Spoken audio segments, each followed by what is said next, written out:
Hello guys, welcome back to the channel everyone. ఈరోజు ఈ వీడియోలో మనం ప్రో కబడ్డీ సీజన్ 11 ఆప్షన్లో ఒక టీంకి ఎంత బడ్జెట్ని ఇస్తారో తెలుసుకోబోతున్నాం. సో ఈ వీడియో చాలా ఇంట్రెస్టింగ్గా ఉండబోతుంది. దయచేసి ఈ వీడియోని ఎక్కడ కూడా స్కిప్ చేయకుండా లాస్ట్ వరకు చూడడానికి ప్రయత్నించండి. అండ్ వీడియో కనుక మీకు నచ్చినట్టయితే లైక్ చేయండి, షేర్ చేయండి, మన ఛానల్ని సబ్స్క్రైబ్ చేసుకుని పక్కన ఉన్న బెల్ ఐకాన్ ప్రెస్ చేసి ఆల్ ఆప్షన్లో సెట్ చేసుకోండి. అండ్ ఇలాంటి మరిన్నో వీడియోస్ కోసం ఛానల్ని డైలీ ఫాలో అవడానికి ట్రై చేయండి. ఇక టాపిక్లోకి వచ్చేస్తే ప్రో కబడ్డీ సీజన్ 8 ఆప్షన్లో ప్రతి టీంకి కూడా 4,25,00,000 ఆప్షన్ బడ్జెట్ని ఇవ్వడం జరిగింది. అండ్ ఆ తర్వాత జరిగినటువంటి ప్రో కబడ్డీ సీజన్ 9 ఆప్షన్లో ఈ బడ్జెట్ని 20 లక్షలు పెంచుతూ 4,45,00,000 చేసింది మషాల్ స్పోర్ట్స్. అండ్ ఆ తర్వాత జరిగినటువంటి ప్రో కబడ్డీ సీజన్ 10లో ఈ బడ్జెట్ని పెంచుతూ ఏకంగా 5 కోట్ల పర్స్ లిమిట్ని చేసింది మషాల్ స్పోర్ట్స్. మరోసారి ఈ 5 కోట్ల పర్స్ లిమిటే కంటిన్యూ అయ్యే ఛాన్సెస్ బలంగా ఉన్నాయని చెప్పాలి.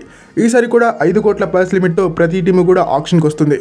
ప్రధానంగా ఏ టీం ఏ ప్లేయర్ని ఆప్షన్లో తీసుకోవాలన్నా, ఏ ప్లేయర్ని ఎన్వైపీ కేటగిరీలో తీసుకోవాలన్నా, ఏ ప్లేయర్ని రీటైన్ చేసుకోవాలన్నా ఈ 5 కోట్ల పర్స్ లిమిట్లోనే చేయాల్సి ఉంటుంది. ఈ 5 కోట్ల బడ్జెట్తో ఏ ఫ్రాంచైజ్ అయితే ఒక సరైన టీంని, ఒక బ్యాలెన్స్డ్ స్క్వాడ్ని రూపొందించుకోగలుగుతుందో ఆ టీం ఇప్పటికే సగం టోర్నమెంట్ గెలిచేసినట్టు. సో ఈ నేపథ్యంలో ఒక టీం 5 కోట్ల బడ్జెట్ తోటి ఒక సరైనటువంటి టీంని, ఒక బ్యాలెన్స్డ్ స్క్వాడ్ని రూపొందించుకోవాల్సి ఉంటుంది.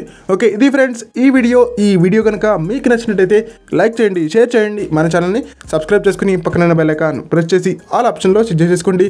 నెక్స్ట్ వీడియోలో మనం రిటెన్షన్స్ గురించి మాట్లాడుకుందాం.